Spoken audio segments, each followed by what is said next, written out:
nanti kesuksesan tertinggi yang belum tampak disebut dengan jannah karena belum tampak. Jannah itu perisai yang bisa langsung membentengi kita dari setan secara otomatis. Secara otomatis. Tapi tidak kelihatan. Karena itu kenapa ujung puasa disebut la'allakum tatakun. Tatakun itu dari kata takwa. Takwa itu dari kata wikoyah. Wikoyah itu artinya perisai.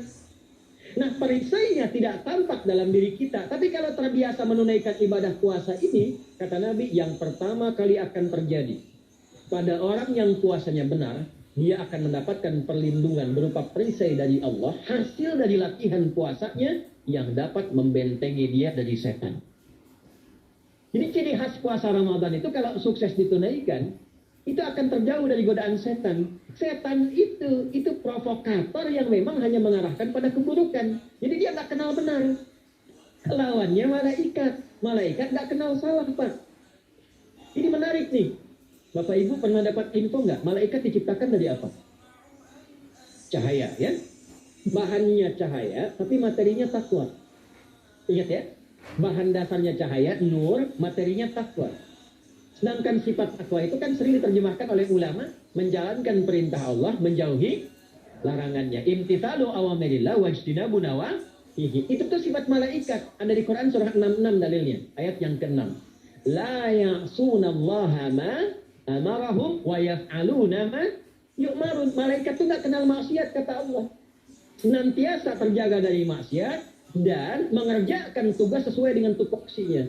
Karena itu nggak pernah dikenal malaikat bermaksiat. Di Islam tuh nggak ada referensi. Pernah nggak dengar malaikat Jibril korupsi ayat? Tidak. Malaikat mau tertukar mencabut nyawa? Nggak didapati.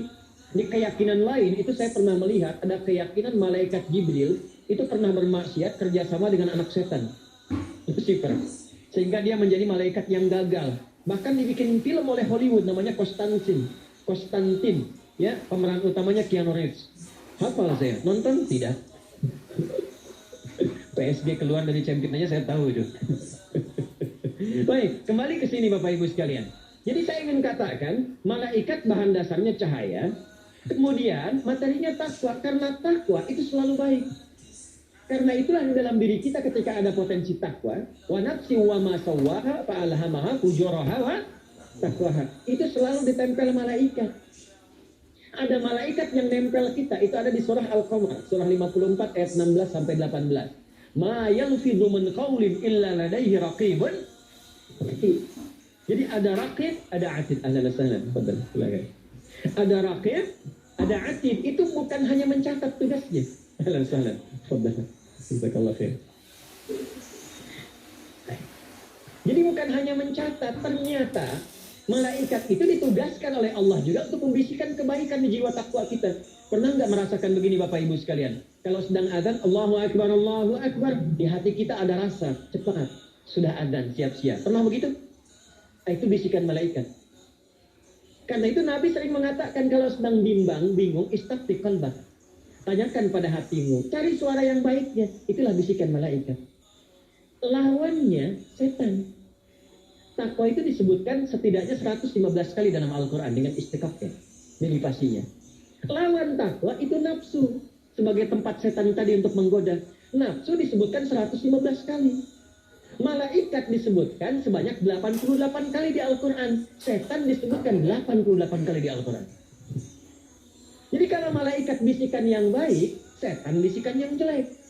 Malaikat mensupport pada kebaikan, setan provokasi pada keburukan. Di setiap tindakan kita selalu ada lawan.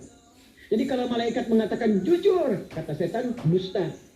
Kata malaikat rendah hati, kata setan sombong. Itu selalu ada. Bahkan ketika sholat pun, kata setan, kata malaikat khusyuk. Kata setan mulai. Di Abu Daud dikatakan, kata Nabi, kalau kita mau sholat, itu bisa fokus di awal. Tapi begitu takbir, fayaqulu syaitanu. Setan mulai berkata, nanti lain waktu tolong ngaji di PWM Pak, fikih setan. Jarang dibahas itu. Fikih setan itu jarang dibahas. Sahabat Nabi yang gemar mencari lawan dari sesuatu yang baik, diantaranya sahabat Hudzaifah al-Yamani radhiyallahu ta'ala anhu. Jadi kalau orang bahas surga, beliau bahas neraka. Orang bahas nikmat kubur, beliau membahas siksa kubur. Diprotes oleh sahabat, kenapa sih kamu tanya yang begitu-gitu aja? Kata beliau, kalau surga, orang udah pada termotivasi, pada kenal. Tapi kalau nggak kenal nerakanya, bisa terjebak. Nikmat kubur, semua orang ingin. Tapi kalau tidak tahu jerat-jerat yang mengantarkan pada siksa kubur, bisa bahaya. Orang kalau cuma tahu jalannya lurus, tidak tahu ada lubangnya, bisa terperosok. Karena itu banyak orang mengaji malaikat, tapi tidak sedikit yang membahas fikih setan. Nanti ada 9 jenis setan yang sangat penting untuk dikenali. Di antaranya setan penggoda orang sholat, namanya khinzib. Itu kalau sudah bertakbir Allahu Akbar, kata Nabi, fayaqulu syaitanu, dia akan berkata, udgur kada, hatta la yash'ural musalli kam raka'atan yusalli. Ingat ini, ingat itu. Sampai orang sholat akan ada yang tidak sadar berapa rakaat sedang menunaikan sholat. Kalau sebelum sholat biasa Pak, tapi ketika takbir Allahu Akbar, lisannya Allahu Akbar, tapi pikirannya mobilhu akbar, WhatsApphu akbar, statushu akbar, itu syaitan. Nah, supaya terbentengi dari itu semua, kata Nabi Sallallahu Alaihi Wasallam, kita itu dihadiahi sekarang oleh Allah. Satu ibadah yang kalau dilakukan ibadah itu akan mengakumulasi ibadah-ibadah yang lainnya, yang saat bersamaan dahsyatnya ibadah ini bisa menghadirkan junnah, perisai yang membentengi dari setan. Karena itu ketika dilakukan ibadahnya, saat yang bersamaan bisa ditahan maksiatnya, ditingkatkan amal solehnya. Setan kan ngajaknya pada yang salah kan? Malaikat ngajak pada yang soleh. Ramadan itu keutamaannya, kalau sudah tiba Ramadan, itu selalu kita terdorong pada yang soleh dan tertahan untuk yang salah. Itu hebatnya puasa Ramadan. Kalau nggak percaya silahkan Pak Ibu sekalian. Cuman Ramadan yang saat datang waktunya bisa menghentikan orang berbuat maksiat. Nggak percaya cek. Orang yang punya sifat marah semarah-marahnya, itu saat Ramadan bisa berhenti marah. Buka jam 6 kurang seperempat ada yang provokasi. Dia bisa tahan marah tuh, istrinya bingung, tuh bentah nggak marah, ntar habis maghrib. Orang dusta bisa nggak dusta. Dan saat yang bersamaan, teman-teman sekalian, Bapak Ibu, itu bisa terdorong berbuat meningkatkan amal soleh. Sekarang kita keluar dari sini, ada yang minta, belum tentu dikasih. Nanti Ramadan tiba, sudah nyatet berapa yatimnya, berapa du'afanya, amal soleh naik. Sekarang ada orang ketinggalan sholat fardu terlambat, masih biasa. Ramadan ketinggalan sunnah, itu gelisah. Betapa ibu-ibu para pejuang yang sangat luar biasa, itu berjuang memperebutkan saf pertama setelah maghrib untuk menaruh sejadah. Oh, ini pelakunya nih. Tapi itu hebat Bu.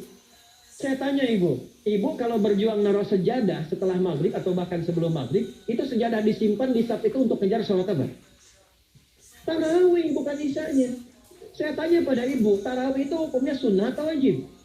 Sunnah. Ramadan itu jangan, kan yang fardu ketinggalan sunnah bisa gelisah. Itulah Ramadan. Dan pada saat itulah ketika amal soleh dikerjakan, amal salah ditinggalkan, datanglah junnah, itu perisai yang mengikat setan. Itu yang dimaksudkan di hadis Muslim. Di topik yang ke-13 namanya Kitabus Syam. Hadis yang pertama dari sahabat Abu Hurairah. An Abi Hurairah radhiyallahu taala anhu, anin Nabi sallallahu alaihi wasallam qala, "Idza jaa Ramadhanu." Redaksi yang pertama. Redaksi yang kedua yang bintang 3 di bawahnya. Idza kana Ramadhanu. Redaksi ketiga yang bintang 4 di bawahnya. Idza dakhala Ramadhanu. Muhammadiyah itu harus tahu dalil. Ya. Tahu dalil tuh, ya. Idza jaa Ramadhanu, idza kana Ramadhanu, idza dakhala Ramadhanu, futtihat abwabul jannati aw abwabur rahmati. Wa ghulqat abwabun nari aw abwabul jahannam. Wa sulsilatis syayatin aw sufilatis syayatin. Ini maknanya. Kalau Ramadan sudah tiba, kata Nabi, maka dibukakanlah pintu-pintu surga. Para ulama berbeda pendapat dalam tafsir tentang hadis ini. Pintu-pintu surga ada yang mengatakan real dibuka. Ada yang mengatakan dengan penafsiran metafor. Pintu surga itu pintunya lewat amalan. Ada 8 pintu surga kata Nabi dalam hadis yang lain. Ya, fil jannati thamaniyatu abwabin fiha babun yusamma ar-rayyanu la yadkhuluhu illa as-shaimun fa idza dakhaluhu ughliqa. Di surga itu ada 8 pintu surga. 8 itu ternyata di hadis lain pintunya semua amal soleh. Ada pintu sholat, pintu puasa namanya ar-rayyan, ada pintu sedekah, pintu zakat, pintu haji. Jadi kita itu sekarang fastabiqul khairat. Kenapa ada moto fastabiqul khairat? Itu kan diambil dari Al-Baqarah ayat 148. Siapa yang pengen memburu surga, muru di amalannya. Mungkin nggak semuanya bisa dikerjakan. Kalau tidak semuanya, ambil salah satu yang paling disukai, konsisten di situ. Walikulli wijhatun huwa muwalliha.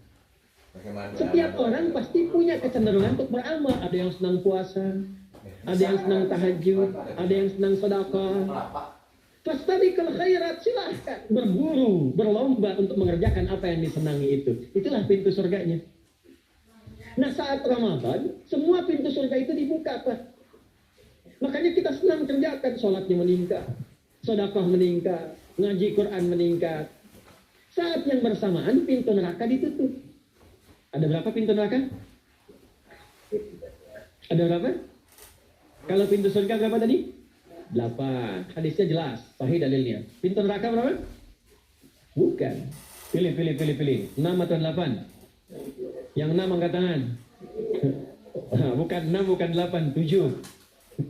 Dalilnya apa? Dalilnya Quran surah Al-Hijr, surah ke-15. Ayat ke-44.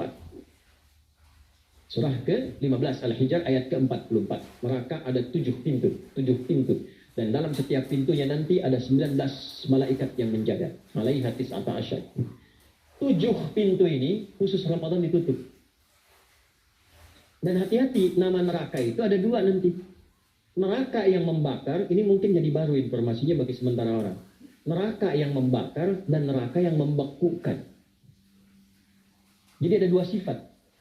Saya ulang ya, neraka yang membakar dan neraka yang membekukan. Yang membakar disebut dengan Jahannam, yang membekukan disebut dengan Zamharir namanya. Zamharir.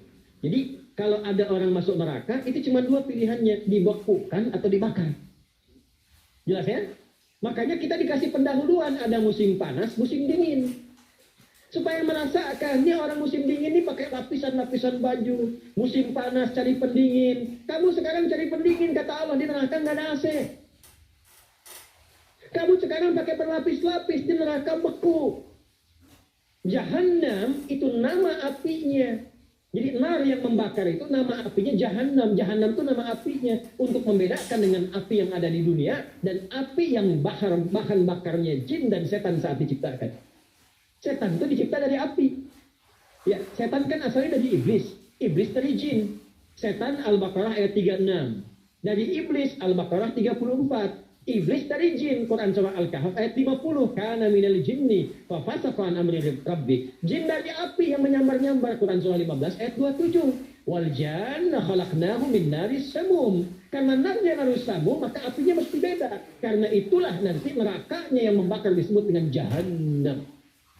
Pintunya 7, namanya banyak. Ada sa'ir, ada lava, ada neraka hutamah. 7 pintu besarnya disebut dengan Jahannam. Khusus Ramadan tutup. Ramadan tutup. Wasulsilati syayatin.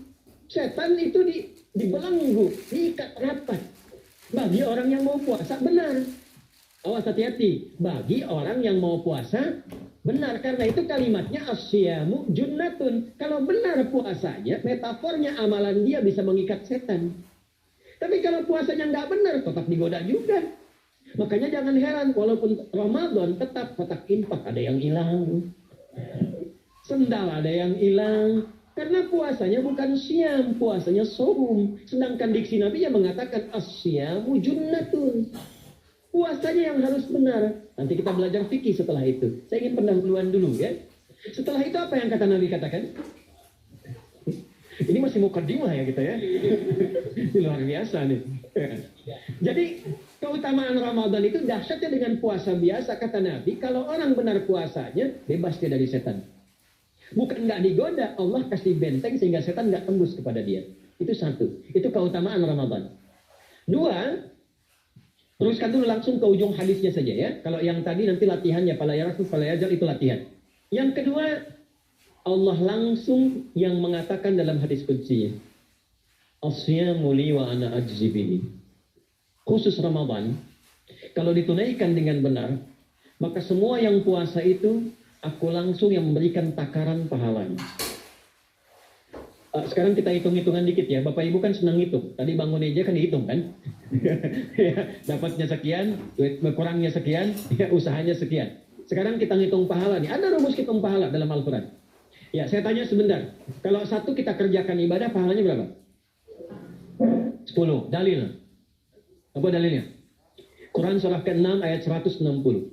Man ja'a baik bil hasanati falahu asyru amthaliha. Siapa yang melakukan satu perbuatan hasanah. Hasanah itu perbuatan baik yang bernilai pahala. Itu hasanah namanya. Pahalanya disebut ajrun namanya. Lahum ajrun ghairu mamnun. Jadi perbuatan baik yang bernilai pahala disebut apa? Hasanah. Ya, eksekusinya, implementasinya disebut amal soleh. Pahalanya, hitungannya disebut ajrun namanya. Jamaknya disebut dengan ujur. Di setiap poinnya disebut dengan ajrun namanya. Nah, orang yang mengerjakan perbuatan baik, berpotensi punya nilai pahala, itu setiap perbuatan baiknya 10 kebaikan. Contoh kita sholat nih, sehari berapa waktu? 5. Berapa rakaat? 17. Al-Fatihahnya 18 atau 19 kali? 17 kali ya. Kalau 18 kali berarti subuhnya 3 rakaat. Nah, itu kan kalau kita buka hadis Muslim, nomor hadis 162, saat Nabi dalam peristiwa setelah Isra itu ke Masjidil Aqsa, kemudian araja bina Jibril alaihissalam. Mi'raj naik ke Sidratul Muntaha. Sidratul Muntahanya ada di surah An-Najm dari ayat 1 sampai 18-nya. Itu ketika menerima perintah sholat pertama kali kan bukan 5, tapi 50. Turun kan Nabi kemudian ke langit ke-7 ketemu Nabi Ibrahim sedang senderan di Baitul Ma'mur, punggungnya senderan. Itu ada kisahnya di hadis Muslim, nomor hadis 162. Kemudian turun lagi ke Nabi Musa. Nabi Musa itu kan tipikalnya senang, yang pertama agak temperamen, yang kedua itu senang mengomunikasikan sesuatu. Makanya ketika dengan Khidir alaihi salam itu senang, ya, kritisnya itu muncul kepada Nabi Muhammad ketika turun dari Sidratul Muntaha ke langit yang ke-6 itu ketemu Nabi Musa, ditanya, Muhammad SAW dapat apa tadi? Sholat. Berapa waktu? 50. Kamu tahu nggak? Umat saya itu kekar-kekar besar-besar. Segitu aja nggak kuat, apalagi umat kamu yang kayak kita sekarang nih. Minta lagi diskon sama Allah katanya. Naik tuh, minta lagi. Singkatnya 9 kali naik. Setiap naik dikurangi 5. 9 kali 5 berapa? 45. 50 kurangi 45 berapa? 5. Turunlah 5. Sampai 5 pun Nabi Musa masih komennya begini. Minta lagi aja diskon. Kata Nabi, saya kurang enak lah, malu saya. Sudah diberikan yang paling pokok 5. Dan itu pun belum selesai. Dengan senyumnya kemudian, lihat ini indahnya. Setiap 5 itu Allah menetapkan, setiap satunya punya 10 nilai. Jadi kalau kita kerjakan 5 waktu, dikali 10 berapa? 50. Itulah dahsyatnya umat Nabi Muhammad karena keutamaan nabinya. Walaupun 5, nilainya tetap setara dengan yang umat Nabi Musa 50 kali. Dan nanti selalu ada perbandingan umat Nabi Musa dengan Nabi Muhammad. Selalu ada di Al-Quran. Ya, contoh. Nabi Musa itu mau dakwah, ketemu siapa? Firaun. Zaman Firaun itu paling lengkap itu. Ya, pemimpin zalim, disupport oleh pengusaha gelap, dikawal oleh Jenderal Haman yang sangat luar biasa, dan ada intelektual kepingernya. itu lengkap itu. Itu lengkap. Ya. Makanya banyak viral di Al-Quran itu kisahnya. Ya, ini saya cerita tentang Firaun ya, bukan tentang yang lain ya. Itu lengkap. Tapi begini, tapi kenapa disebutnya bukan nama asli, tapi jabatan? Firaun itu bukan nama asli, hati-hati. Hati-hati, di kaidah tafsir itu begini, kalau di Quran disebutkan satu jabatan yang melekat atau inisial, bukan nama asli, maka perbuatan itu akan berpotensi terjadi lagi di masa depan dengan tokoh yang berbeda di tempat yang tidak sama. Tapi kalau disebutkan namanya asli langsung dengan nama atau bintinya, maka perbuatan itu atau kejadian itu hanya akan menimpa orang tadi, tidak akan terjadi lagi di masa depan pada siapapun. Ibu kenal Sayyidah Maryam? Baik, kenal di mana? Cuma ibu-ibu Aisyah yang kenal Siti Maryam. Maryam itu disebutkan dengan nama bintinya langsung ke atasnya. Wa Maryam ibnata Imran. Maryam, anak perempuannya Imran. Kenapa disebutkan demikian? Karena cuma Maryam binti Imran yang bisa mengandung, melahirkan tanpa disentuh laki-laki manapun. Dan Quran itu diksinya sangat tinggi presisinya, tanpa disentuh. Ya, jadi kalau mengandung, melahirkan tanpa bapak, banyak. Tidak bisa didapatkan. Bahkan mungkin akan menyebut ini yang Maryam Tanjung Priok, Maryam mana. Bisa terjadi. Di sini insya Allah tidak ya. Ya, tapi Maryam yang mengandung melahirkan tanpa disentuh laki-laki manapun, cuman Maryam binti Imran. Firaun gak disebutkan nama aslinya. Disebutkan jabatan yang meletak kepadanya. Dari Faraoh, jamaknya Farainah, Firaun. Itu jabatan raja penguasa di Mesir. Jadi ingin memberi kesan Al-Quran itu bahwa jabatan itu kalau tidak digunakan dengan baik, maka berpotensi akan diselewengkan. Karena itu tugas Nabi Musa itu meluruskan, bukan menurunkan. Meluruskan itu supaya balik lagi ke tempat yang baik. Maka apa yang terjadi? Karena Fir'aun ini Bapak Ibu sekalian, itu kasarnya luar biasa. Jadi kalau mendengar sesuatu yang nggak disuka, itu langsung eksekusi. Alhamdulillah Bapak hidupnya zaman sekarang, bukan zaman Fir'aun. Zaman Fir'aun Pak, itu saya yang pengatur. Saya nggak suka dengan model rambutnya. Pisahkan kepalanya dari badannya. Bukan nyuruh dicukur, potong kepalanya. Firaun. Diprediksi akan ada bayi lahir dan menggantikan bahkan menghancurkan singgasana Firaun. Tempel setiap ibu yang sedang mengandung dengan 2 intel. Itu kira. Buka kitab Al-Bidayah wan Nihayah, jilid yang kedua. Itu dikisahkan tentang bagaimana perjuangan ibunda Musa alaihissalam. Ya, namanya Erikha. Jadi Erik itu sanad nasabnya ke ibunya Nabi Musa alaihissalam. Ya. Erikha namanya. Itu bimana ursyidat yang diberikan petunjuk oleh Allah Subhanahu wa taala. Itu setiap yang mengandung Bu, ditempel oleh 2 orang intel, yang satu kalau kita bawa golok tajam, jadi begitu melahirkan ketahuan laki-laki, itu langsung disembelih di hadapan ibu yang baru melahirkannya. Dan cara menyembelihnya jatuhkan dulu baru digorok-gorok di hadapan ibunya. Jadi menjatuhkan dan menyembelih itu zabaha namanya. Menyembelih tanpa menjatuhkan nahara namanya. Karena itu unta disembelih tanpa dijatuhkan, sapi, kerbau, kambing dan sejenisnya disembelih dengan dijatuhkan. Sekali sembelihan zabaha, sifatnya dzibhah. Makanya kata Nabi, idza dzabhtum fa ahsinu dzibhah. Kalau menyembelih, baguskan sembelihan, tajamkan pisaunya. Dan dalam menajamkan pun jangan dihadapkan hewan yang akan disembelih. Oh, hati-hati nih ya, nanti saat Idul Adha. Kandidat selanjutnya, dipanggil kambingnya, sabar ya, nggak boleh itu. Ya, pindahkan kambingnya di belakang baru diasah, baru disembelih. Itu dzibhah. Tapi kalau berkali-kali begini, itu pakai tasdid, dzabbaha yudzabbiha. Dan dijatuhkan banting berkali-kali. Dzabbaha yudzabbiha. Buka Al-Baqarah ayat 49. Wa idz najjaynakum min ali fir'aun yasumunakum su'al 'adzab yudzabbihuna abna'akum wa yastahyuna nisa'akum. Sembelih. Karena itu saking kasarnya Nabi Musa itu khawatir. Kalau datang ke depan Firaun langsung dihardik, langsung diancam. Sedangkan beliau itu kan kadang-kadang nggak sabar untuk merespon. Khawatirnya begitu dicela langsung berdoa, ya Allah bosan saya wafatkan aja, meninggal tuh. Doa Nabi kan nggak ada kisah untuk kita, nggak ada hikmah. Karena itu ketika sebelum datang apa doanya? Rabbi shrahli wa yassirli wahlul 'uqdatam min yafqahu. Nabi Musa dan Harun datang ke Firaun berdoa, Rabbi shrahli sadri. Ya Allah lapangkan hatiku. Langsung dijawab oleh Allah, dikabulkan. Nabi Muhammad SAW tidak minta, langsung turun ayat. Alam nashrah laka sadrak. Nabi Musa minta dulu, Rabbi shrahli. Nabi Muhammad gak minta, alam nashrah laka sadrak. Nabi Musa minta, wa yassirli. Dikabulkan. Nabi Muhammad nggak minta, turun ayat wa nuyassiruka lil yusra. Karena itu keutamaan Nabi Muhammad itu sangat luar biasa, sampai nanti dipuji Allah begitu tinggi. Sifatnya, rasanya di ujung surah At-Taubah itu, akhlaknya di surah Al-Qalam itu. Dan karena kemuliaan ini kita dapat barakahnya, percikan keberkahannya. Apa itu? Ketika Ramadan, yang puasa-puasa lain standar. Puasanya umat Muhammad SAW, setiap puasanya itu pahalanya dilipat gandakan tak terbatas. Allah langsung menilai keikhlasan pada hamba. Paling minimal kalikan 10 kali lipat lagi dari hari biasa. Wal hasanatu bi asyri amthaliha. Jadi kalau sekarang baca Quran sekarang nih, satu hurufnya berapa? Tahu dari mana? Jadi At-Tirmidzi nomor hadis 2910. Man qara'a harfan min kitabillahi falahu asyru hasanat. Setiap ada orang baca satu kitabullah dengan syarat dia mukmin, muslim, baca satu huruf dari kitabullah, dapat 10 kebaikan. Satu hurufnya 10 Bu, Pak. Walam aqul alif lam mim harfun, saya tidak katakan kata Nabi alif lam mim satu huruf. Walakin alifun harfun, lamun harfun, mimun harfun, walikulli harfin asyru hasanat. Tapi alifnya satu huruf, lamnya satu huruf, mimnya satu huruf, setiap hurufnya 10 kebaikan.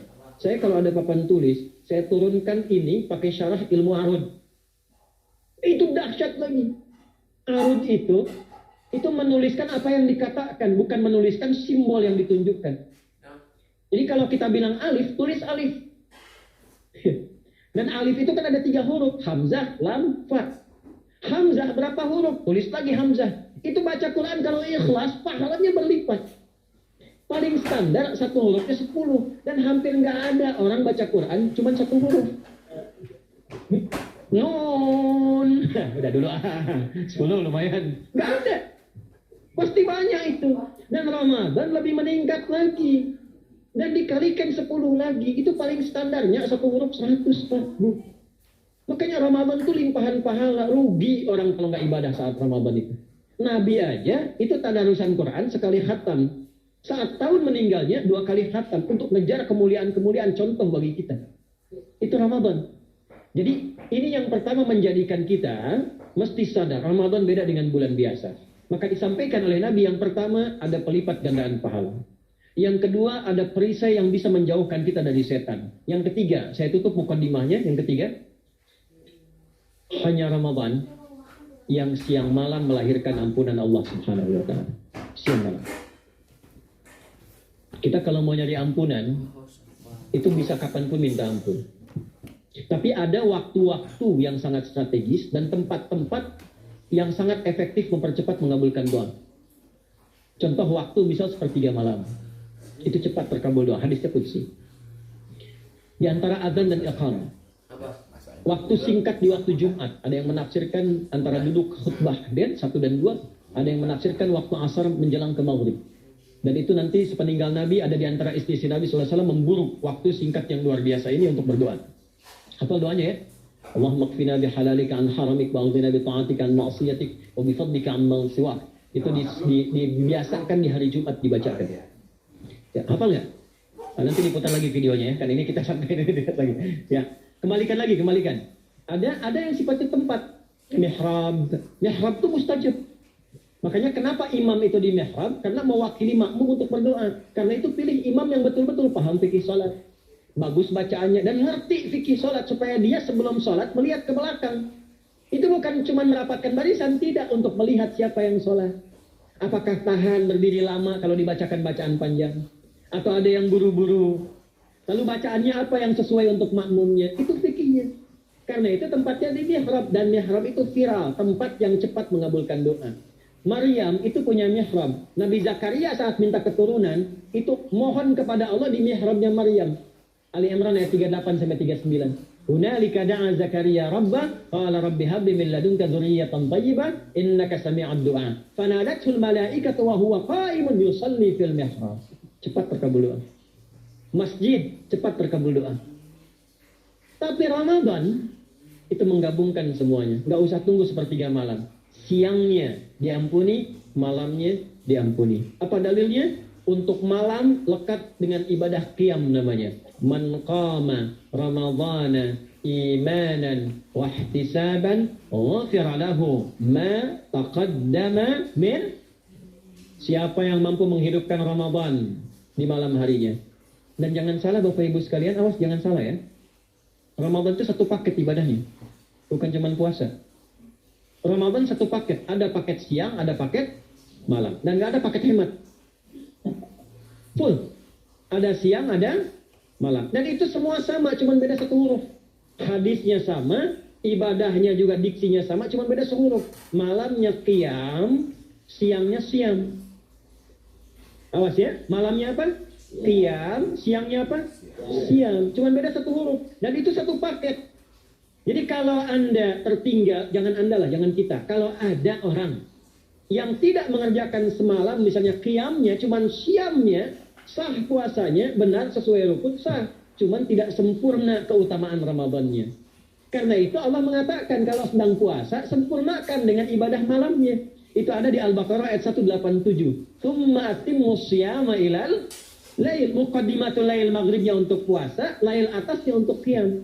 Orang yang mampu menghidupkan ibadah malam, jangan salah ya, nanti kita mulai puasa, insya Allah yang pertama dimulai ibadah malam. Qiyam. Bukan siam. Jadi jangan terlampau soleh, puasanya nanti nunggu fajar. Malam itu qiyam. Nah qiyam ini ada potensi ampunan dosa Pak Bu. Jadi kalau kita manfaatkan ibadah ini dengan benar, misal ya kita kan nggak tahu ajal nih. Tiba kemudian kita manfaatkan qiyam bangun, ditunaikan dengan benar, itu Masya Allah. Meninggal misal dalam sujud, itu jaminannya, ghufira lahu ma taqaddama min dzambi. Siapa yang benar ibadah qiyamnya, sampai detik itu, ditunaikan karena imannya, ikhlas karena Allah, saat bersamaan dia introspeksi diri, begitu dia tunaikan, misal dia meninggal, misal saja, semua dosa-dosa yang pernah dia tunaikan diampuni pada saat itu. Ma itu tanpa batas. Ma taqaddama min dzambi, ma semua yang pernah dia kerjakan dalam hidupnya. Karena itu viral. Sayyidah Aisyah itu pernah minta petunjuk pada Nabi di hadis Muslim.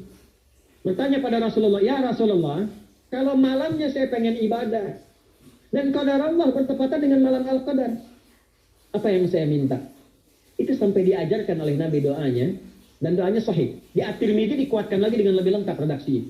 Kata Nabi, kalau engkau bersamaan dengan itu malam hari bangun, bersamaan, faquli katakanlah, Allahumma innaka afuwun karim tuhibbul afwa fa'fu anni. Nanti di hadis yang Muslim, Allahumma innaka afuwun, di At-Tirmidzi ada kata karimnya. Innaka afuwun karim tuhibbul afwa fa'fu anni. Itu malam Bu. Biasanya nunggu sepertiga malam waktu sahar. Ya, jadi waktu sahar itu waktu singkat menjelang fajar. Kalau subuh sekarang 4:08, itu kira-kira sahar tuh jam setengah 4 lah, ya 3:30 sampai jam 4 itu namanya sahar, bukan lail. Kalau lail dari ba'da isya sampai sahar. Sekarang isya setengah 8 misalnya, jam 8 itu sampai setengah 4 namanya lail. Jelas ya? Lail itu malam, jamaknya layali. Turunannya lela, lili, lala itu malam. Ya, ibu leli, ibu malam-malam gitu ya. Nah itu waktu menjelang fajar setelah lail sahar, jamaknya ashar.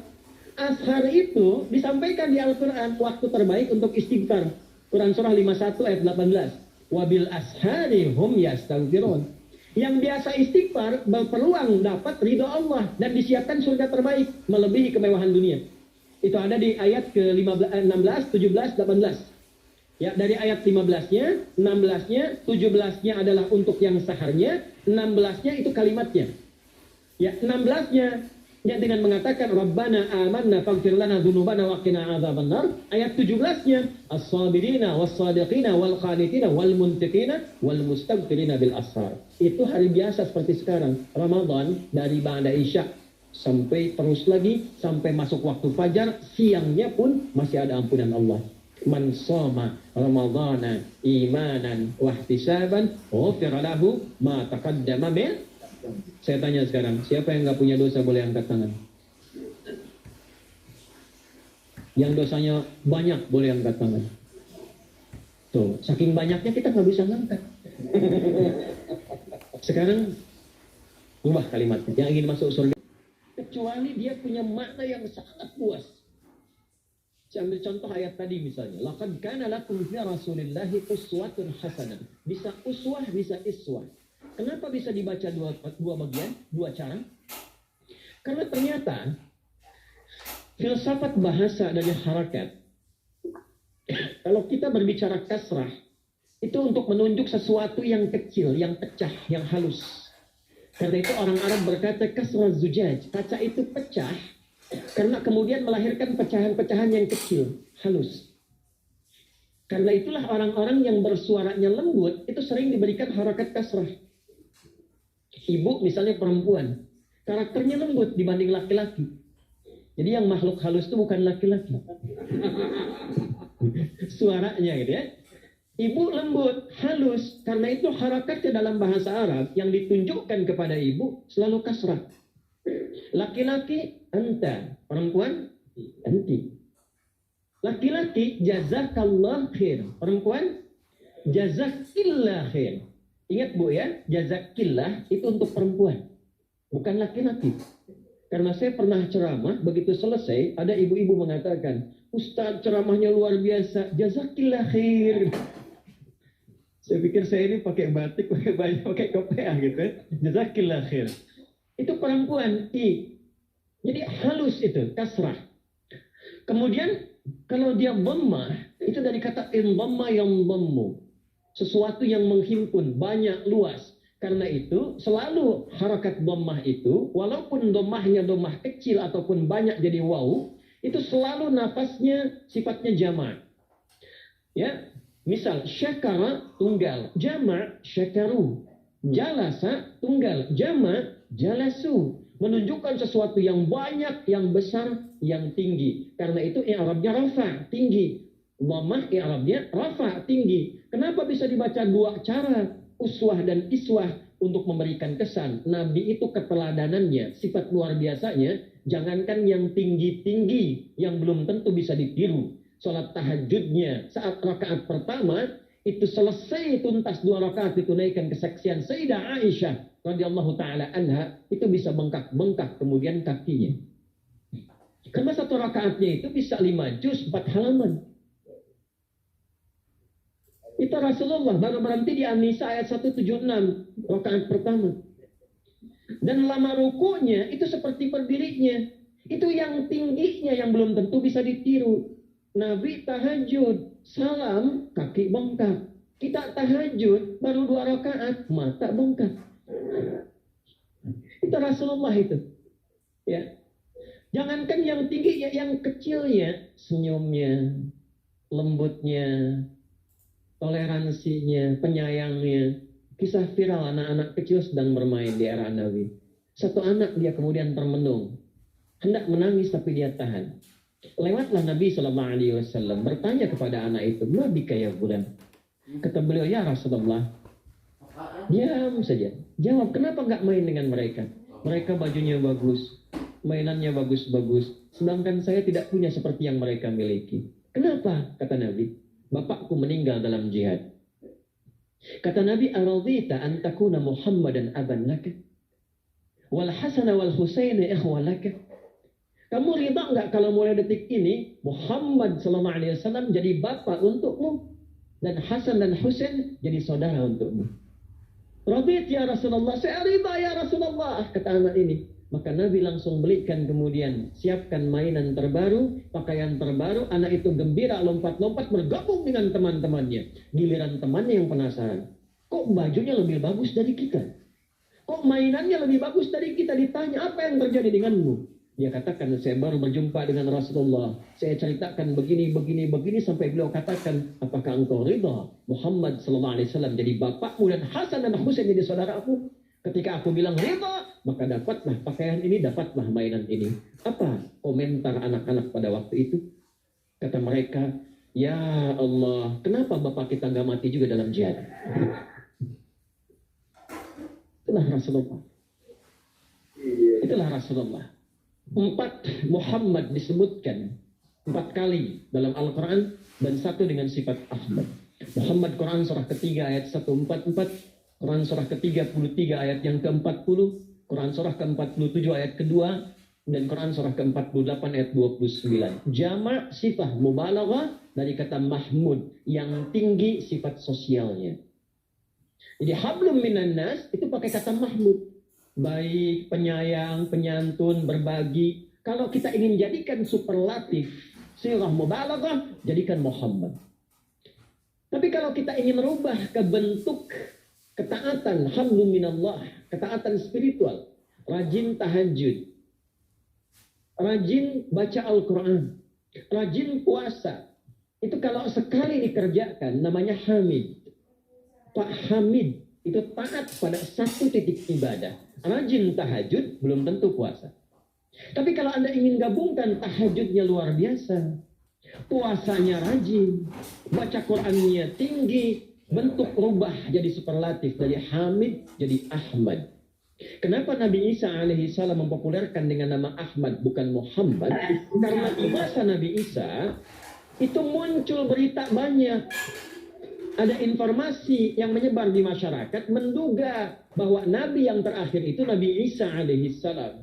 Karena di antara cirinya punya ciri penyayang, punya ciri kasih. Nabi Isa itu memiliki satu kesamaan di satu sifat, ajaran kasih. Nabi Isa itu. Makanya diduga oleh umat, ini Nabi terakhir, kata Nabi Isa bukan. Nabi setelah saya akan datang lagi. Betul, ajaran kasihnya luar biasa, penyayangnya luar biasa. Jangankan pada manusia, hewan pun disayang. Jangankan hewan, tumbuhan pun disayang. Dalam suasana jihad, jangan rusak tumbuhan. Dalam penyembelihan, tajamkan pisaunya supaya tidak menyakiti hewannya. Itu Nabi Muhammad. Tapi dia akan lebih hebat dibandingkan saya dan Nabi lainnya di satu titik. Dialah Ahmad yang kalaupun dijamin dengan surga dan kemuliaan luar biasa, tetap syukurnya kepada Allah meningkat ibadahnya. Karena itu disebutkan Ahmad untuk memberikan pesan bahwa Nabi yang terakhir bukan Nabi Isa dan sifatnya sempurna dalam hamdu minallah dan hamdu minannas.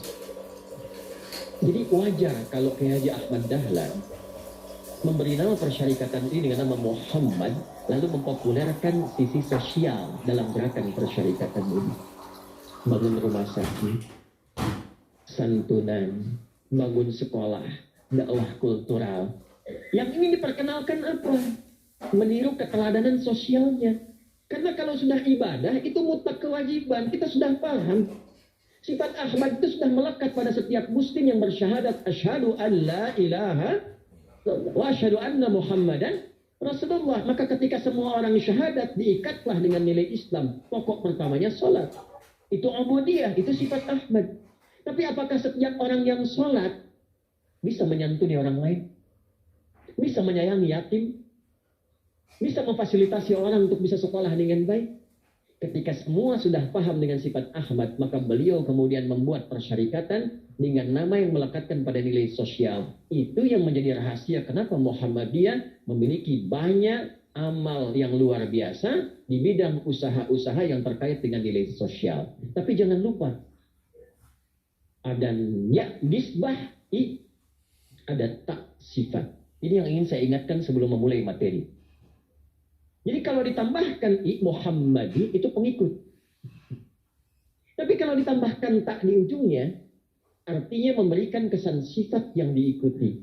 Jadi Muhammadiyah itu bukan sekedar persyarikatan, tapi persyarikatan yang didirikan supaya setiap anggotanya, simpatisannya berkenan mengikuti semua sifat-sifat yang diwariskan oleh Nabi Muhammad SAW. Tidak cukup dengan amin itu, kita harus lihat dulu. Jadi kalau ada orang penyayang, warga Muhammadiyah itu harus lebih penyayang. Kalau ada orang jujur, warga Muhammadiyah harus lebih jujur. Kalau ada orang penyantun, warga Muhammadiyah harus lebih penyantun. Karena taknya itu memberikan tanggung jawab berupa sifat. Karena itu tadi saya katakan, kita bahagia dengan satu hal, tapi kita punya amanah yang tidak ringan untuk kita tampilkan dalam berkehidupan. Setidaknya, mudah-mudahan dengan pertemuan saat ini, kita diringankan oleh Allah Subhanahu wa Ta'ala untuk menampilkan nilai-nilai kemuliaan yang dimaksudkan tadi. Ini muqaddimah. Sekarang kita mulai penguatannya, dan mudah-mudahan ini menjadi implementasi dari semua nilai-nilai yang melekat pada nama yang dimaksudkan. Bapak Ibu sekalian, kenapa Ramadan begitu penting? Kita mulai dengan itu dulu. Saya biasanya suka menulis di papan tulis, tapi sekarang saya ingin citrakan saja untuk memudahkan. Ramadan itu diawali dengan satu kejadian yang viral. Jadi viral itu bukan sekarang saja. 15 abad dulu pun kisah viral sudah ada. Ya, dan like, share, and comment itu juga sudah banyak. Ya, like, share, and comment sudah banyak. Kisah viralnya apa? Ada dua hal di sini. Yang pertama, dimulai dengan kejadian dulu seputar peristiwa pengalihan kiblat. Karena nanti 2 bulan sebelum turunnya ayat puasa, Al-Baqarah 183 sampai 184 itu yang dibacakan tadi, ya, itu turun dulu perintah untuk pengalihan kiblat dari Masjid Al-Aqsa ke Masjidil Haram di Makkah Al-Mukarramah. Nabi itu berdoa selama 16 bulan kepada Allah supaya dipalingkan kiblat itu dari Masjid Al-Aqsa ke kiblat yang pertama di Ka'bah Al-Musyarrafah di Al-Masjid Al-Haram. Jadi kalau Bapak Ibu lihat Quran surah ketiga Al-Imran ayat 96, Inna awwala baitin wudi'a lin-nasi lalladzi bi Bakkah mubarakah. Sungguh rumah pertama yang dibangunkan oleh Allah sebagai kiblat untuk manusia itu di Mekah. Ya, Al-Mukarramah yaitu Ka'bah Al-Musyarrafah. Dibangunkan untuk manusia. Karena itu komentar Al-Azraqi dalam kitabnya Akhbaru Makkah di halaman 58 di subbab yang ke-13. Itu beliau memberikan satu subbab bagaimana malaikat diperintahkan oleh Allah untuk membangun pondasi Ka'bah yang nanti disempurnakan Nabi Adam alaihissalam. Itu kiblat pertama. Karena itu ketika Nabi berdoa, bermohon dan dikabulkan dengan turunnya Quran surah kedua Al-Baqarah ayat 144, ya, qad nara taqalluba wajhika fis sama' falanuwalliyannaka qiblatan tardaha fawalli wajhaka syatral masjidil haram. Itu peristiwanya 16 bulan dulu minta, baru jawaban turun. Ketiba turun jawaban, beralih kiblat, muncullah kemudian hoax ditebarkan oleh golongan Yahudi pada masa itu. Jadi hoax itu sudah ada dulu 15 abad yang lalu. Jadi pelaku hoax itu cuma 3 dalam sejarah. 1 setan. Awas ya. 1 siapa? Setan. Apa dalilnya? Quran surah kedua ayat 169. Al-Baqarah ayat 169. Itu setan membuat hoax terhadap Allah Subhanahu wa taala. Ya, innama ya'murukum bis-su'i, satu tugasnya, wal fahsya, ketiga, wa an taqulu 'ala Allahi ma la ta'lamun. Setan itu kata Allah, tugas pokoknya, dinasnya cuma membawa 3 hal. 1, mengajak manusia pada su itu keburukan yang muncul dari nafsu perut dan akal. Itu su. Ingat ya? Su. Dari mana dalilnya? Quran surah ke-12 Yusuf ayat 53. Wa ma ubarri'u nafsi innan nafsa la'ammaratun bis-su illa ma rahiba rabbi. Jadi nafsu perut dan akal kalau diteruskan kepada pikiran untuk diwujudkan, nanti muncul perbuatan disebut dengan su. Misal, nafsu perut ingin harta berlebih, diterjemahkan ke akal, cara dapatnya tidak dengan cara yang benar. Korupsi, menipu, manipulasi. Nah, itu perbuatan yang keluar disebut dengan su. Menipu, su. Baik, saya ulangi lagi. Merusak, su. Merampok, su. Sumbernya dari nafas. Karena dari nafas ketemu su disebut nafsu. Itu asalnya. Jelas ya? Itu asalnya. Nafasnya netral. Di nafas itu cuma ada 2. Kalau nggak takwa, fujur. Dalilnya apa? Quran surah ke-91. Ayat 7-10. Wa nafsi wa ma sawwaha fa'alhamaha fujuraha wa taqwaha. Cuman karena dibisikin setan, dari nafas keluarnya su. Maka su ketemu nafas menjadi nafsu. Jelas sampai sini? Nah, karena itu ketika keluar, hati takwa mengingkari. Nggak boleh begitu. Kalau Bapak Ibu nggak percaya, orang itu kalau masih bersih, ketiba kemudian ingin berbuat yang jelek, itu hatinya pasti menolak. Keluar dari masjid, iseng-iseng aja, coba iseng-iseng, pakai sepatu orang. Bukan diteruskan, cuma untuk sekedar dipakai dulu gitu. Bukan diteruskan, iseng. Itu ketika dipakai sepatu orang, hatinya pasti akan menolak. Itu bukan punya kamu. Nah, itu diingkari oleh hati. Sesuatu yang diingkari oleh hati disebut dengan mungkar namanya. Jelas? Maka ketika diingkari disebut dengan mungkar. Perbuatannya disebut dengan su. Sumbernya dari fujur. Lewatnya nafas. Maka ketemulah nafas dengan su menjadi apa? Nafsu. Ketika diingkari oleh hati menjadi apa? Mungkar. 1. Yang kedua, ada yang bersumber dari syahwat. Dari syahwat. Semua yang bersumber dari syahwat, syahwat biologis itu disebut fahsya namanya. Fahsya, pornografi, porno aksi, LGBT, homoseksual, lesbian, itu fahsya. Nah, itu misi kedua setan. Innama ya'murukum bis-su'i wal fahsya.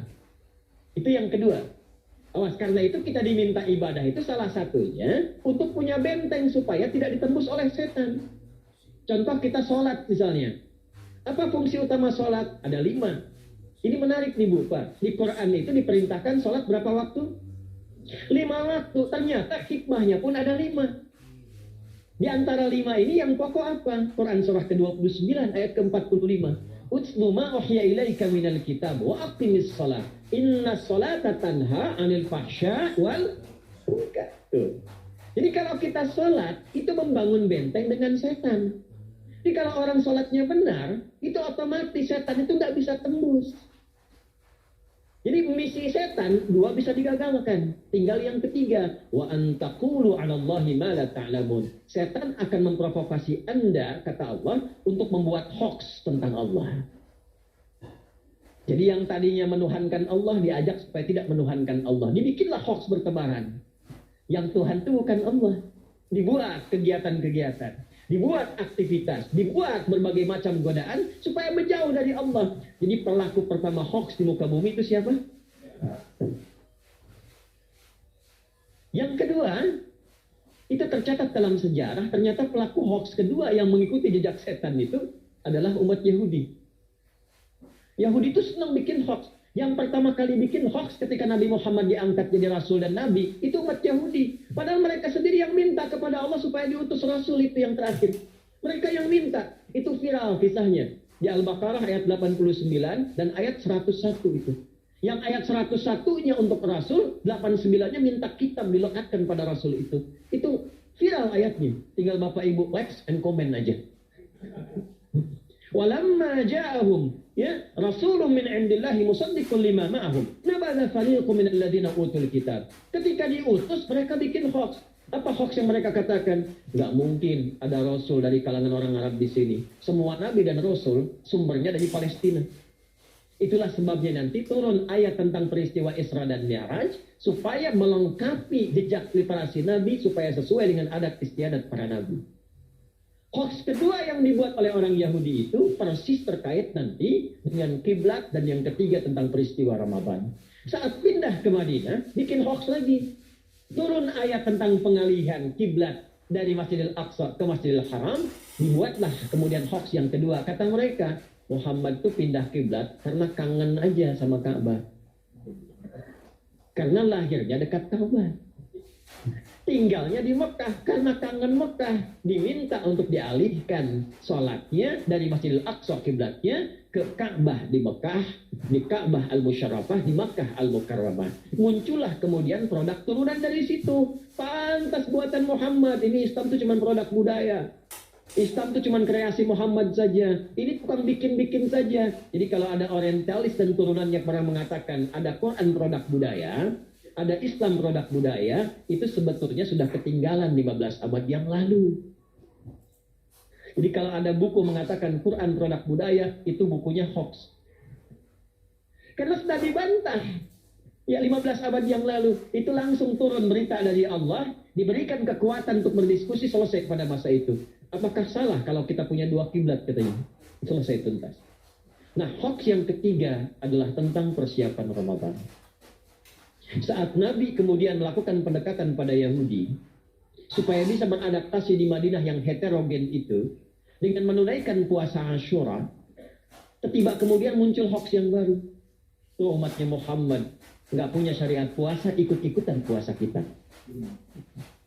Umatnya Muhammad tak punya syariat puasa, ikut-ikutan puasa kita. Saya agak cepat saja, saya singkat saja karena waktu kita terbatas. Maka turunlah kemudian di hari Senin. Hari apa?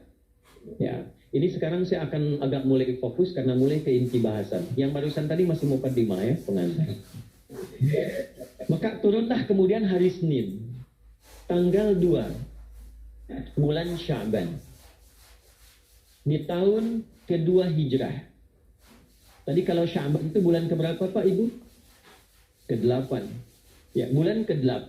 Jadi hari Senin, tanggal 2 bulan Sya'ban, tahun kedua Hijrah.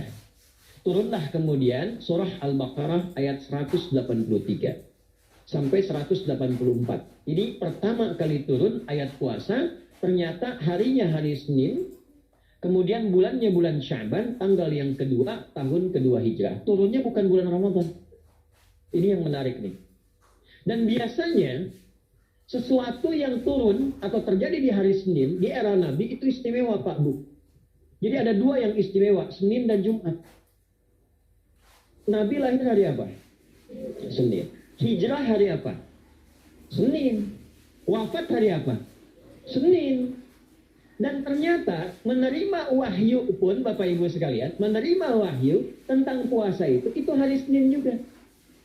Jadi ini wahyu istimewa ini. Turunnya hari Senin, di hari yang istimewa selain Jumat ya, selain Jumat. Di hari yang istimewa dan yang paling menarik bisa turunnya sebulan sebelum perintahnya dilakukan.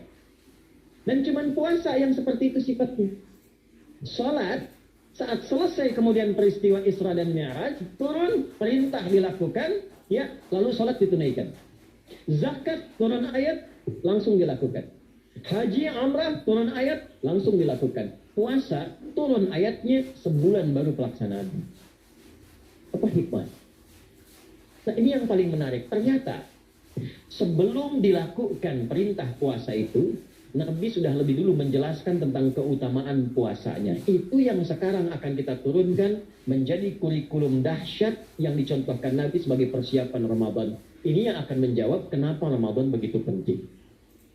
Bapak Ibu sekalian, saat perintah puasa itu diturunkan, hal pertama yang disampaikan oleh Nabi Shallallahu Alaihi Wasallam kepada para sahabat beliau pada masa itu dan berkelanjutan sampai kepada kita saat ini adalah menerangkan diantaranya tentang keutamaan Ramadan. Untuk menjawab sekaligus mengentaskan hoax yang pada saat itu dibangun oleh orang-orang Yahudi yang tinggal di Madinah. Jadi ketika mereka mengatakan orang Islam tuh nggak punya puasa, ikut kita. Ini puasa yang hebat, puasa yang bagus. Dijawab oleh Allah. Turunlah perintah, ya ayyuhalladzina amanu kutiba alaikumus syiyam kama kutiba alal ladzina min qablikum la'allakum tattaqun. Setelah itu apa yang terjadi? Buka Sahih Al-Bukhari. Kitab yang ke-30. Ini sedikit ya, saya dalamkan dulu karena di Muhammadiyah harus punya tradisi literasi yang tinggi. Saya sedang mengusulkan ke PP Muhammadiyah itu, sekarang coba diberikan keseimbangan dengan literasi di bidang keagamaan. Karena kalau di umum itu luar biasa, pakar-pakarnya banyak tuh di Muhammadiyah itu. Anda cari ahli hukum, ada. Ahli ekonomi, bagawannya banyak. Sekarang kita butuh ahli tafsir. Ahli hadis. Coba kalau ditanya siapa pakar tafsir di Muhammadiyah? Pakar hadis di Muhammadiyah. Ya, pakar usul fikih di Muhammadiyah. Kita butuh itu sekarang. Nah, kalau kita dalami kembali Bapak Ibu sekalian, itu ulama hadis, sekarang kitab hadis itu nggak main-main. Bikin kitab selesai tidak. Ternyata dari judulnya saja, dari metodologi penulisan saja, itu sudah punya kesan dan makna tersendiri. Saya ambil 2 kitab saja yang berkaitan dengan kita. Saya ambil contoh begini. Kitab Al-Imam Al-Bukhari, nama kitabnya apa? Sahih Al-Bukhari. Bukan Sahih Al-Bukhari. Nama kitabnya Al-Jami' As-Sahih Al-Musnad Al-Mukhtasar min umuri Rasulullah sallallahu alaihi wasallam wa sunanihi wa ayyamihi. Itu nama kitabnya. Ayo ulangi. Al-Jami' As-Sahih Al-Musnad Al-Mukhtasar min umuri Rasulullah sallallahu alaihi wasallam wa sunanihi wa ayyamihi. Kata Al-Imam Al-Bukhari, kitab saya ini namanya Al-Jami'. Beliau khususkan metodologinya beda. Karena ternyata ada 4 nanti kualifikasi kitab hadis. Ada jami, ada sunan, ada musnad, ada mu'jam. Itu beda.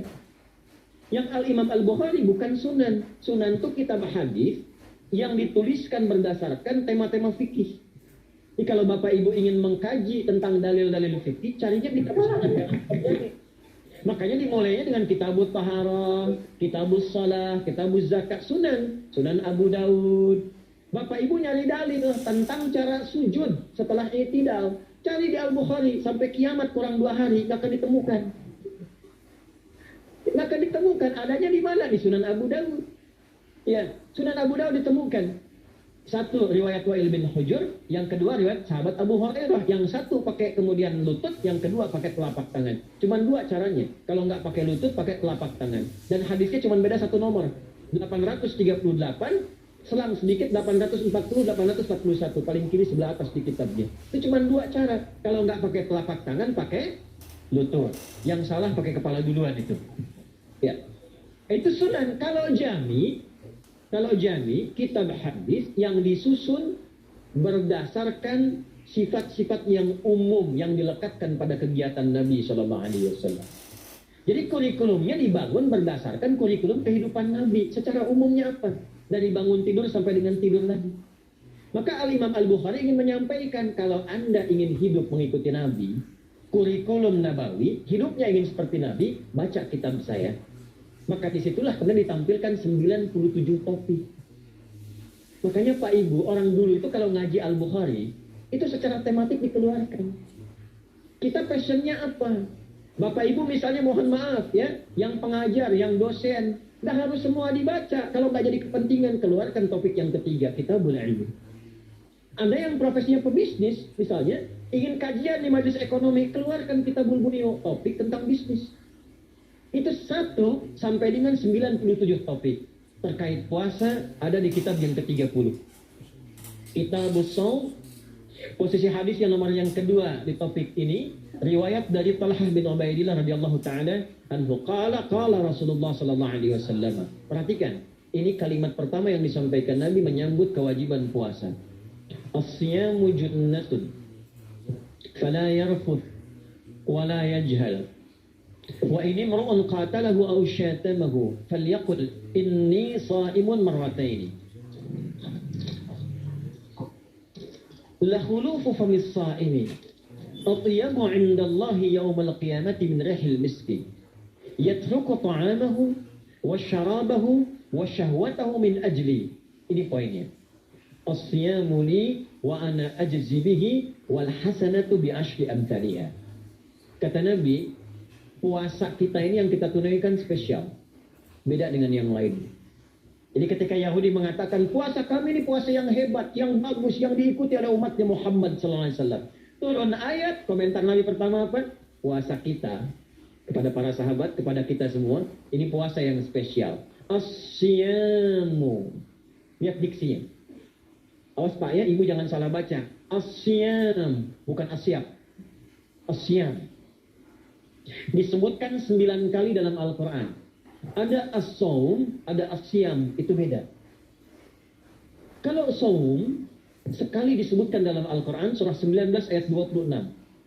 Saum itu masih umum, kata umum untuk menunjuk kata imsak, menahan secara umum. Bisa berarti puasa yang ada ketentuan aturan, bisa berarti menahan secara singkat. Apa saja yang bersifat menahan, itu saum namanya. Contoh Sayyidah Maryam misalnya, beliau masih makan. Ya, ayat 24, 25 itu masih makan. Goyangkan pohon kurma, jatuh kurmanya, makan kurmanya. Mau minum, ambil airnya, minum. Masih makan, masih minum. Cuman diminta untuk saum. Apa saumnya? Inni nazartu lirrahmani sauma falam ukallima al-yawma insiya. Jangan bicara pada siapapun. Kamu dituduh, kamu berzina, jangan jawab, biarkan baiknya yang bicara, dan itu mukjizat pertama untuk Isa alaihi salam. Itu nanti dimulai di ayat 31 sampai 33 di surah Maryam, surah 19. Tapi beliau diperintahkan saum. Saumnya apa? Jangan bicara.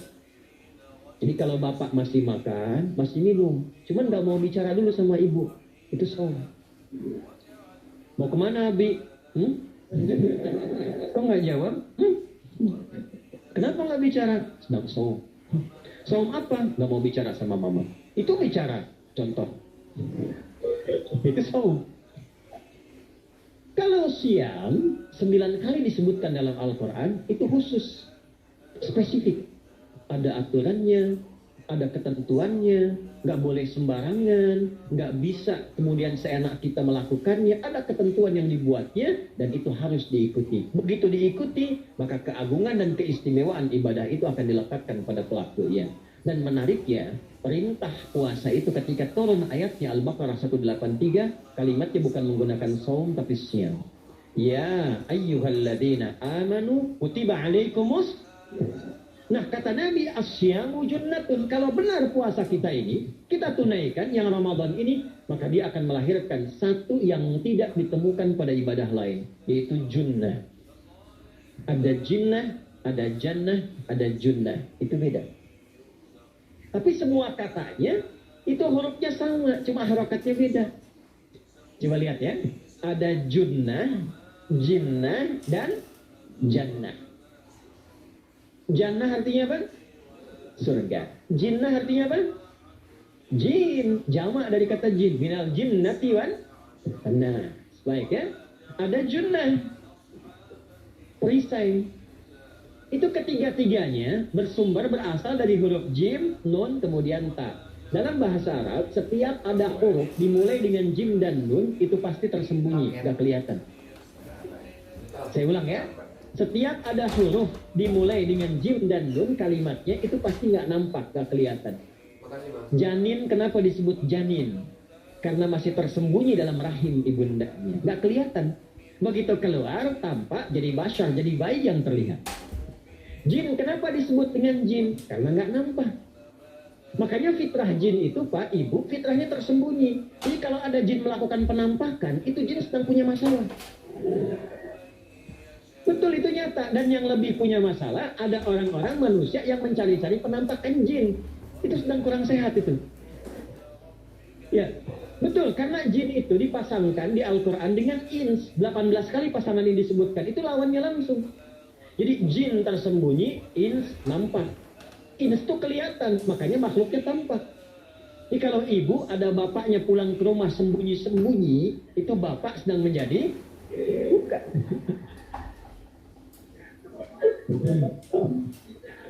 Kalau ibu sembunyi-sembunyi nyari dompet bapak, ibu sedang menjadi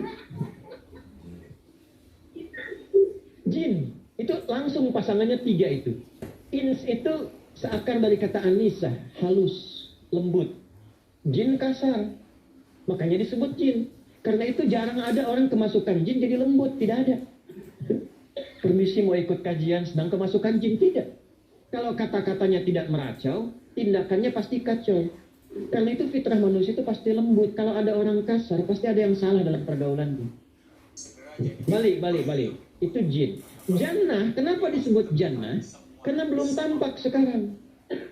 Makanya Nabi katakan mala ainun ra'at. Nggak sama dengan yang seperti dilihat orang. Angkat tangan. Masya Allah. Yang ingin surga Firdaus angkat tangan. Tuh. Maka ironi itu tampak dalam perilaku kita. Pengen ke surga, tingkatan Firdaus, tapi ngaku dosa banyak. Itu dia. Maka Allah punya sifat Rahman dan Rahim. Rahman untuk dunia, Rahim untuk akhirat. Maka diberikanlah kesempatan Ramadan untuk menggugurkan semua dosa itu. Karena itulah Bapak Ibu sekalian, penting kita menyiapkan, karena nunggu Ramadan itu nggak mudah. Dan nggak semua orang itu akan sampai kepada momen yang dimaksudkan. Karena itulah malaikat Jibril itu langsung komen. Ya, jadi ada 2 riwayat nih, Nabi yang berdoa, malaikat yang mengaminkan. Ada malaikat yang berdoa, Nabi yang mengaminkan. Jadi Nabi akan naik, memberikan tausiah di mimbarnya. Mimbar Nabi itu ada 3 gundakan. Begitu naik ke gundakan pertama, ada 3 gundakan. Lalu tibalah kemudian beliau bersabda. Ada riwayat Nabi yang berkata, malaikat mengaminkan. Ada riwayat sebaliknya, malaikat yang berkata, Nabi mengaminkan. Raghima'an turajulin. Awas, hati-hati. Raghima'an turajulin. Liman adraka Ramadana falam yughfar lahu. Terhina di hadapan Allah Subhanahu wa taala. Kotor dirinya. Bu'dan, jauh dari rahmat Allah. Liman adraka Ramadana, siapa yang sudah disampaikan ke bulan Ramadan falam yughfar lahu, tapi tak mampu mendapat ampunan Allah Subhanahu wa taala.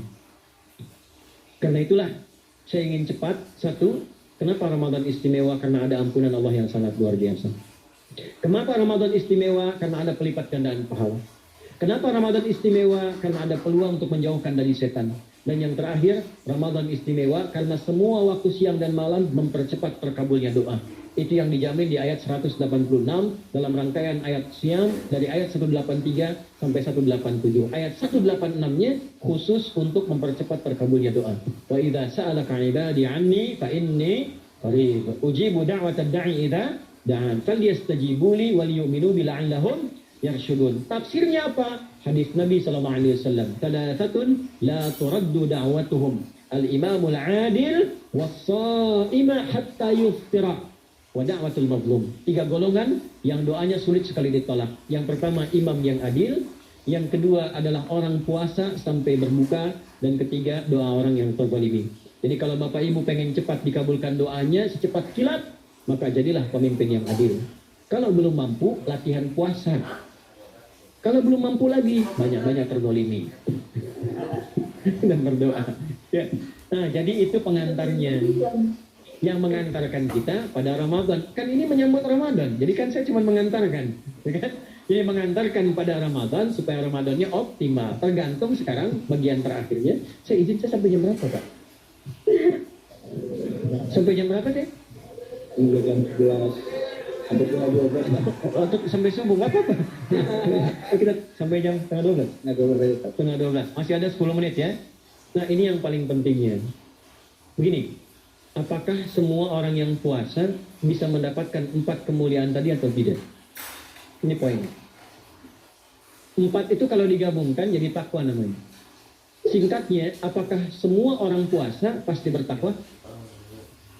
Ya, tanya-tanyakan Al-Quran. Apa jawaban Allah di Al-Quran? Dijawab langsung di ayat siang. Al-Baqarah ayat 183. Ya ayyuhalladzina amanu kutiba alaikumus kama kutiba alal ladzina min la'allakum. Nah, kalimat tattaqun itu diawali dengan kata la'allakum. La'alla itu namanya harfu taraji. Saya ulang ya, di ilmu nahwu la'alla disebut harfu taraji. Al-Imam As-Suyuti berkomentar begini. Setiap ada satu harapan, keinginan besar yang ingin dicapai, tapi diawali dengan kata la'alla atau la'allakum, ini menunjukkan bahwa harapan itu tidak mungkin bisa dicapai kecuali dengan kesungguhan, keseriusan. Jadi ketika Allah menutup kalimat puasa, ayat puasa dengan kata la'allakum seakan memberi kesan, tidak semua orang puasa akan mendapatkan kenaikan takwa dan jaminan 4 kemuliaan tadi kecuali orang yang serius puasanya. Orang yang sungguh-sungguh puasanya. Karena itulah untuk menunjukkan kesungguhan itu, bagian terakhir kita, Nabi memberikan 3 amalan utama. Saya akan bacakan dengan cepat 3 amalan utama. Yang dikuatkan oleh beliau kepada para sahabat sebelum tiba Ramadan dan sampai sekarang menjadi kurikulum Ramadan Nabi. Jadi kalau ibu bapak ingin mengeluarkan kurikulum Ramadan Nabi, nanti bikin agenda saat Ramadan. Ya, supaya nggak pusing nanti. Kalau masuk hari pertama apa yang dikerjakan, hari kedua apa yang dikerjakan, subuh apa, siang apa, sore apa. Cuman nanti saya berikan 3 yang pokok ini. Ada 3. 1, meningkatkan sholat. Saya ulang ya, meningkatkan apa? Sholat. Kalau meningkat secara singkatnya berarti bertambah dari yang sekedar fardu, tambah dengan apa? Sunnah. Maka dari sekarang keluarkan semua jenis sholat-sholat sunnah. Keluarkan dari sekarang apa saja, siang dan malamnya. Kalau mau cepat, buka yang di YouTube kami, yang Adi Hidayat Official itu, kita beri judul Amalan Inti Ramadan. Nanti ada Adi Hidayat Official di YouTube, buka Amalan Inti Ramadan. Itu saya dari subuh sampai dengan malam saya keluarkan semua jenis sholat yang sunnah. Yang rawatib ada berapa rawatib? Rawatib 12. Ya, rawatib itu yang melekat dengan sholat fardu dan menentukan untuk memperbaiki sholat fardu. Menambah. Jadi kalau kurang khusyuk ditambah dengan sunnahnya disebut rawatib. Bisa sebelum, bisa setelah sholat fardu. Ada 12 dari hadis Nabi SAW. Man sholla isnatai asyrata raka'atan. Siapa yang sholat 12 rakaat. Fi yaumin wa lailatin. Yang mengiringi sholat fardu siang dan malam. Ya, bunyalahu bihinna baitun fil jannah, maka akan dibangunkan baginya satu rumah di surga kalau konsisten menunaikan 12 itu sampai meninggal dunia. Sahabat yang mendengar itu mengatakan kompak semuanya, sejak mendengar hadis itu kami usahakan istiqomah sampai meninggal tidak meninggalkannya. 12 itu 2 sebelum subuh, cepat. 4 sebelum zuhur, 2 setelah zuhur, 2 setelah maghrib, 2 setelah isya.